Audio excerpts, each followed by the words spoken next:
Welcome to Prime Space, a Prime Coaching Academy podcast with your host, Elias Scultori. Hello, coaches. We had 3 episodes so far of Prime Space Season 4. And I thought that the first 3 episodes were going to be a series in itself. Well, I think there is one more episode for us to continue in the same line of thought here. And to continue with this topic of coaching mindset and the application of coaching mindset in our practices, I brought a friend over. Hello, Miss Amy. I snuck my way in here for this conversation. I like where this is going. I like it. I had to weigh in here.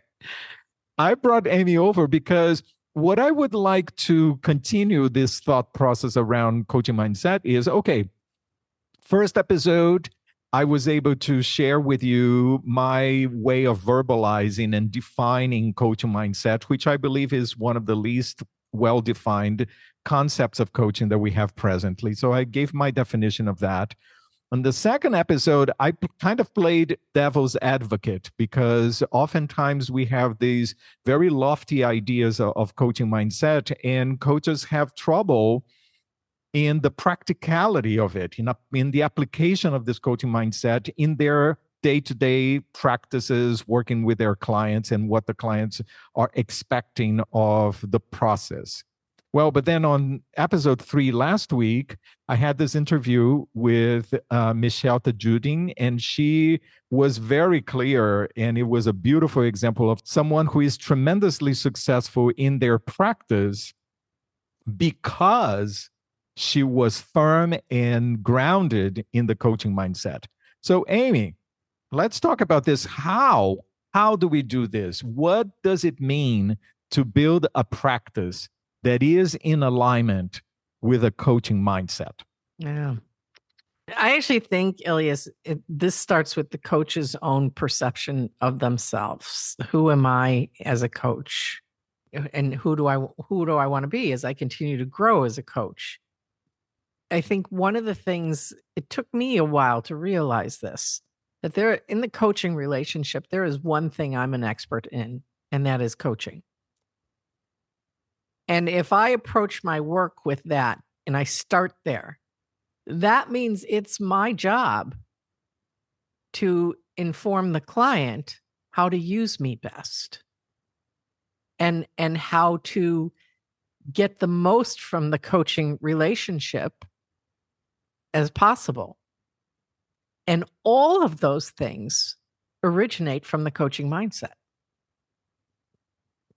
That's so well put. Thank you for that. And you are describing this, and I'm thinking here that the core issue, if I want to summarize what I notice with coaches around this topic, is not being clear with themselves, who they are and what is the proposition of coaching.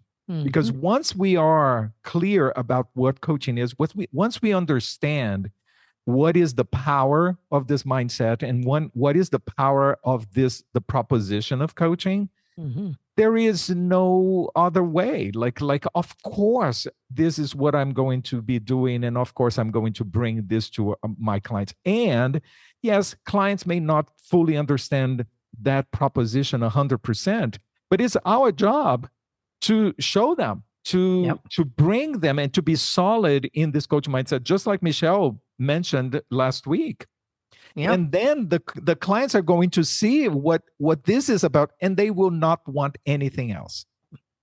And one of the things, even though in coach training and most coach training organizations, it is just drilled into learners' heads that the client provides the solution. We don't put it still becomes seductive once you start coaching, and it continues through in people's practices if you don't check it. You've got to check it at some point and say, I can provide value without that. And you're going to have to reinforce that case with your clients. You have to educate your clients.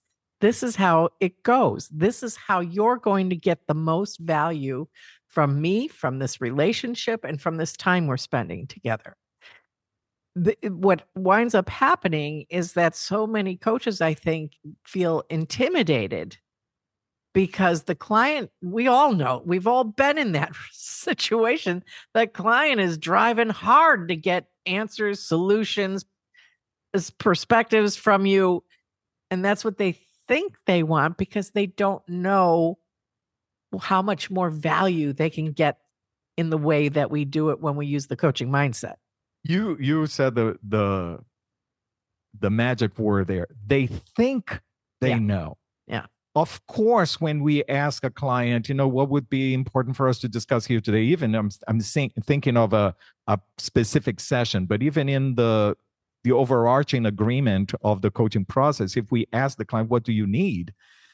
Without clear exploration of what is truly happening there, the client is going to say, I need to solve this problem because the house is on fire. I need to fix this issue. This is all that they can think of.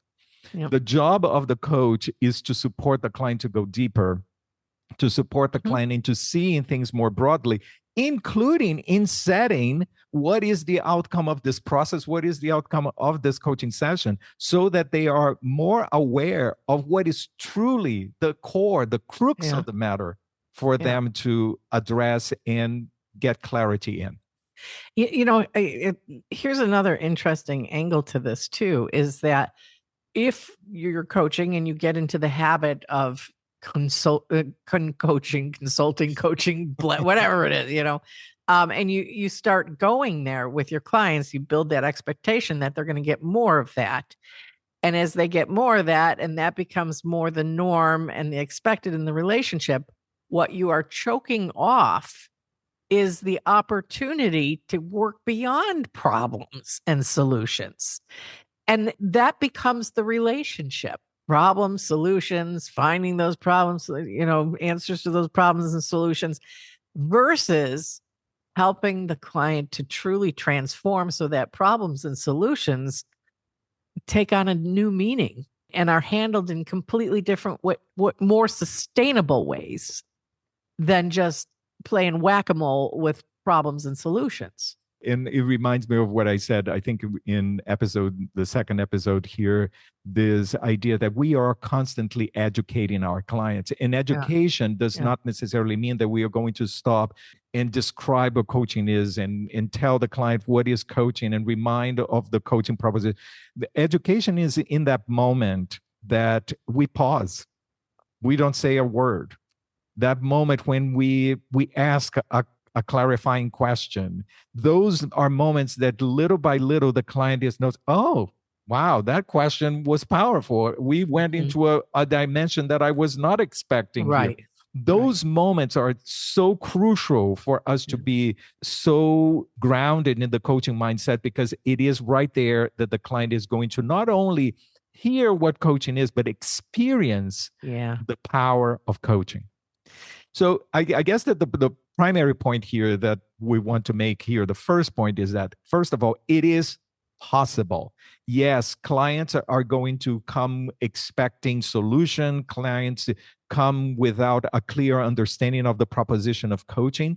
But if we are committed to the power of coaching and to going deeper into the understanding of coaching within ourselves, and we bring this to the client, it will not only be possible to create a successful practice, but a powerful and transformative practice to our clients.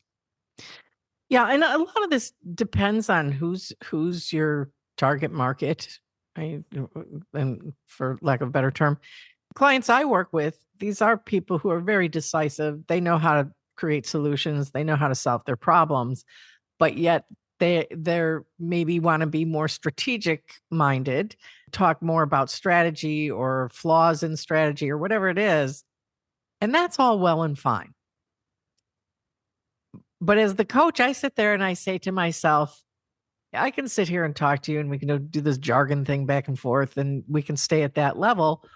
Or let's talk about it. What are you really trying to accomplish here? And how does that align with who you are and the legacy you want to leave? These are much more existential questions that nobody expects to get into when they get into coaching because they're thinking problem, solution, strategy, all that kind of stuff. That's when we are engaged in the coaching mindset. It's all well and fine. You're a very capable person. I know you can figure that stuff out. You just like having the space to talk about it and everything. Let's pull out the big guns though. Let's talk about what's behind all that and how that's fueled by who you are and what you envision and how you enroll people in that vision. These are the places we get to go when we're engaged in the coaching mindset. And that's why I say we choke off that opportunity when we're not. It brings to me this aspect of the scarcity mindset, because it is right there, because we are so afraid of losing the job, losing the opportunity, losing the client, because we want more clients, because I need more clients to my practice. I need to. So we start accepting and saying yes to certain things that take us out of integrity and take us out of the alignment and the proposition for us. So I love what we talked about last week with Michelle, this idea of having the courage and really putting ourselves in that space of, yes, I may lose this job right now, but because I know of the power of this work, I'm going to get another opportunity over there that's going to be even more transformative. You know, it's so funny you say that. Michelle's such a great example. In the 30 plus years I've been doing this, Elias, I've probably walked away from more business than I've taken just for this reason, because the work didn't speak to me, or the tail wanted to wag the dog, meaning the client wanted to tell me what to do. And this is my area of expertise. And I know some of my colleagues who've been in this as long as I have, I know they are miserable in the work that they're doing. They've told me they're miserable at it, and because they've compromised this, and this has become the expectation for them. The analogy I would use is like the doctor that went to school to heal people, and here they are stuck in, managed care hell, like kind of thing, and it can very easily happen when we start to compromise this. But truly, we are the stewards of our own profession. You and I say this all the time, and if we are the stewards of our own profession, that means we have to continually educate what this really is and where the power of it truly is and how that shows up and what you're not going to get if you keep your expectation and don't allow me to bring in my expertise. And this is a call for all of us, because if we are struggling, if you're struggling in getting clients, if we are struggling with the clients that we have, if we lost the joy of this practice, it's time for us to pause and reevaluate. Are we creating excuses here? Are we finding ways to misalign ourselves without even being conscious of it? What are the decisions that we are making when we engage with our clients? What is the presence that I bring to every coaching conversation? Am I committed to the power of this mindset every time I am over there? Or are these points of scarcity and fear showing up in a way that are affecting the way I bring the coaching mindset and the power of coaching to my clients? Yeah, real quick, I want to add on here though, and you probably have too. I've had several sparky conversations with some coaches who are providing a lot of solutioning and things in their coaching. And they're sitting here, maybe listening to this podcast going, yeah, well, I do it and I'm not miserable. I love what I'm doing. It's great. It's rewarding. My clients get a ton from it. Yes, they do. They do. What we're talking about here, though, is unleashing and fully leveraging the power coaching can really bring. And listen, it feels great when you suggest something to somebody and they go, that's perfect. That's exactly what I need. And off they run and it changes everything that day, that week, maybe. It truly doesn't change everything, because when we're really leveraging the power of coaching, it does change everything. There's seismic shifts that occur within people that create sustainable, long-term change that they can build an even stronger house upon. And that's what we're talking about here. As we say at Prime Coaching Academy, we go a step further. That is the idea here. We are not just simply in the transactional exchange with our clients, but we are really there to bring an extra level of potential to our clients. And that is the beauty of the coaching mindset. So, listeners, the coaching mindset is the source of your success. The coaching mindset is the uniqueness of this practice. And it is right there that you can build a very successful practice if you commit to understanding it fully and to embodying it fully in your practice and in your day-to-day conversations with your clients. Amy, thank you so much for being here. We are going to bring you back again. Yay. And listeners, thank you so much for listening, and don't forget to subscribe. Remember, we are in the final stages of open registrations for level 1 and level 2 at Prime Coaching Academy. So if you are considering, jump in. It's the moment, and I will talk with you next time. Take good care.